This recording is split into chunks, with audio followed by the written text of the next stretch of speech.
लोकसभा राज्यसभा की कार्यवाही 13 तारीख से शुरू हुई दूसरे चरण की और तब से लेकर अब तक सिर्फ और सिर्फ हंगामा। विपक्ष कह रहे हैं जेपीसी का गठन करो, सत्ता पक्ष कह रहे हैं राहुल गांधी ने विदेश में जाकर देश का अपमान किया, राहुल गांधी को माफी मांगनी चाहिए। बस ये मसला बना हुआ है, दोनों एक दूसरे को कोस रहे हैं और इस वजह से सदन की कार्यवाही चल नहीं पा रही है और सोमवार तक के लिए कार्यवाही को फिर से स्थगित करना पड़ा। तो सोमवार को जो स्थिति थी शुक्रवार तक भी वो बदली नहीं, कुछ भी नहीं बदला, चंद मिनटों में कार्यवाही स्थगित हो गई। ये 5 दिनों की हम तस्वीरें आपको दिखा रहे हैं कि शुरुआत कुछ इस तरह से हुई हंगामे के साथ, उसके बाद हंगामे के साथ सदन की कार्यवाही शुरू होती, हंगामे के बीच उसे स्थगित करना पड़ता, फिर अगले दिन यही सूरत होती, यही तस्वीर होती, नारेबाजी होती, सत्ता पक्ष भी नारेबाजी करता, विपक्ष भी नारेबाजी करता। एक पूरी रिपोर्ट आपको दिखाते हैं।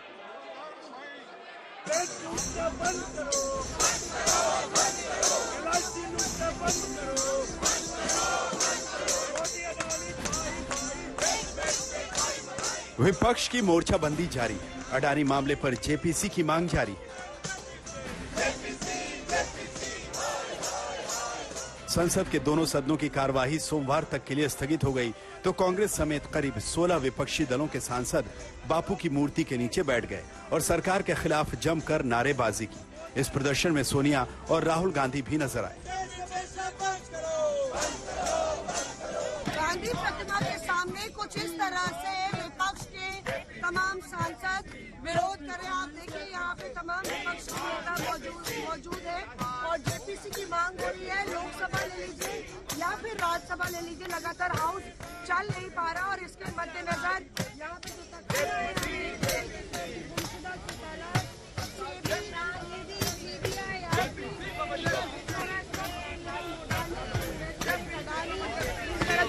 लगे और जेपीसी की मांग हो रही है।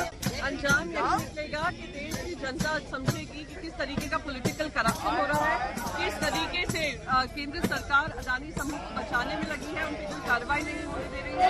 241 सदन के बाहर विपक्षी मोर्चाबंदी से पहले संसद के दोनों सदनों में जबरदस्त बवाल हुआ। एक तरफ सत्ता पक्ष ने राहुल गांधी से माफी की मांग को लेकर नारेबाजी की तो दूसरी ओर कांग्रेस की तरफ से अडानी मुद्दे पर चर्चा की मांग हुई। इतना ही नहीं, कांग्रेस के सांसदों ने राहुल गांधी को बोलने दो के नारे लगाए। राहुल ने कल ऐलान किया था कि वो संसद में बोलना चाहते हैं। राहुल संसद में मौजूद भी थे लेकिन उन्हें बोलने का मौका नहीं मिला। दिलचस्प ये रहा कि करीब 20 मिनट तक लोकसभा की कार्यवाही का सिर्फ वीडियो लोगों तक पहुंचा, ऑडियो नहीं।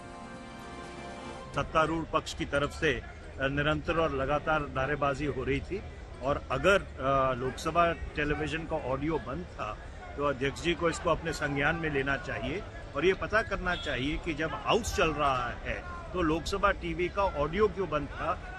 दूसरी ओर आज लगातार 5वें दिन राज्यसभा की भी कार्रवाई हंगामे की भेंट चढ़ी। दोनों सदनों को सोमवार 2 बजे तक के लिए स्थगित कर दिया गया। मौसमी सिंह और सुप्रिया भारद्वाज के साथ आज तक ब्यूरो।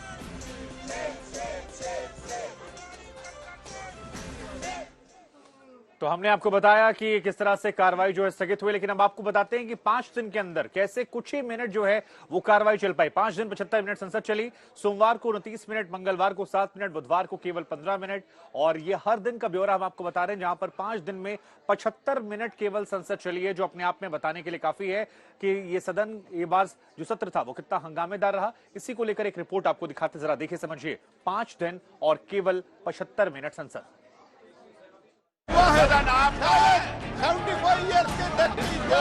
पहला दिन सोमवार, सभा की कार्रवाई 2 बजे तक के लिए स्थगित की जाती है। दूसरा दिन मंगलवार,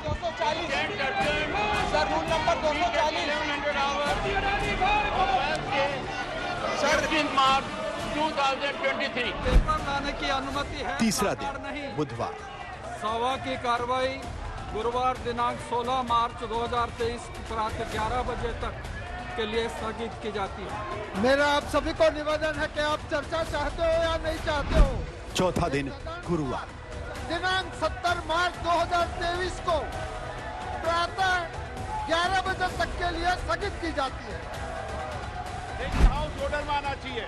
पांचवा दिन शुक्रवार, सदन की कार्रवाई सोमवार दिनांक 20 मार्च 2023 को 11 बजे तक के लिए स्थगित की जाती है। हर दिन की एक ही कहानी, वही जुबानी जंग, कार्रवाई का शुरू होना, हंगामा होना, सदन का शोर शराबे में डूब जाना और फिर कार्रवाई का स्थगित हो जाना। 2023 सोमवार से शुक्रवार पूरा हफ्ता हंगामा जोरदार रहा। राहुल गांधी लंदन में जो कुछ बोले उस पर भारत की संसद में सियासी हिचकोले होते रहे। विपक्ष अडानी का मसला उठाता रहा। बीजेपी राहुल गांधी के बयान पर घमासान शुरू कर देती है। लेके आ रहे हैं, ये तथ्य लेके आने वाले के लिए एक्शन होना चाहिए, ये हमारा डिमांड है सर। हफ्ते भर से लोकसभा का हाल देखिए। 13 मार्च 11 बजे शुरू, 11:09 पर स्थगित। 2 बजे शुरू, 2:20 पर स्थगित। 14 मार्च 11 बजे शुरू, 11:04 पर स्थगित। 2 बजे शुरू, 2:03 पर स्थगित। 15 मार्च 11 बजे शुरू, 11:04 पर स्थगित। 2 बजे शुरू, 2:11 पर स्थगित। 16 मार्च 11 बजे शुरू, 11:02 पर स्थगित। 2 बजे शुरू और 2:01 पर ही स्थगित। 17 मार्च 11 बजे शुरू और 11:01 पर स्थगित। I find expedient to direct Leader of the House to authenticate including election. आज का सत्र थोड़ा लंबा चला, लेकिन इस हंगामे से आवाज ही गायब रही। 21 मिनट बाद आवाज लौटी तो सोमवार तक के लिए सदन के स्थगन की घोषणा के साथ The House stands adjourned to meet at 1100 hours on Monday, 20th March 2023. इन 5 दिनों में रोजाना बीजेपी की तरफ से सुबह सुबह किसी बड़े चेहरे का कैमरे पर आना जारी रहा। फिर संसद में घेराबंदी जारी रही। आज तो बीजेपी अध्यक्ष जेपी नड्डा खुद मोर्चे पर उतर आए। मदद की मांग करना। राहुल गांधी जी, आपने विदेश की धरती पर कहा कि भारत में लोकतंत्र खत्म हो गया है और यूरोप और अमेरिका इसमें दखल देना चाहिए। इससे शर्मनाक बात क्या हो सकती है? किसी दूसरे देश से भारत के आंतरिक मामलों में दखल देने की मांग करना भारत की संप्रभुता पर हमला है। मैं राहुल गांधी से जानना चाहता हूं कि यूरोप और अमेरिका को भारत के आंतरिक मामलों में दखल देने के लिए उकसाने के पीछे उनकी मंशा क्या है? विदेशी षड्यंत्रकारियों से मिलीभगत करके आप भारत की आर्थिक घेरेबंदी और सामरिक घेरेबंदी करवाने का प्रयास कर रहे हैं। राहुल गांधी, आपको देश के खिलाफ इस पाप के लिए देश की जनता से माफी मांगनी ही होगी। ये नड्डा जो बोल रहे हैं ये सरासर गलत है। ऐसे स्टेटमेंट को मैं कंडम करता हूं और कोई माफी मांगने का सवाल नहीं है। हम जमकर उत्तर उसमें पार्लियामेंट में देंगे। राहुल गांधी जी को अगर मौका मिला जरूर सारी बातें वहां पर बताएंगे। तो इसीलिए वो डर रहे हैं, क्यों मौका नहीं दे रहे? तो हर एमपी को ये आज़ादी है, फ्रीडम ऑफ एक्सप्रेशन है और हमको एक पार्लियामेंट मेंबर को भी फ्रीडम है। तो आप हाउस में बोलने की इजाज़त क्यों नहीं दे रहे? तो इसका मतलब ये है कि आप डर रहे हो और हम जो मुद्दे उठा रहे हैं वो देश के मुद्दे हैं। कुल हिसाब ये रहा कि लोकसभा सोमवार को 29 मिनट, मंगलवार को 7 मिनट, बुधवार को 15 मिनट, गुरुवार को 3 मिनट और शुक्रवार को 21 मिनट चली।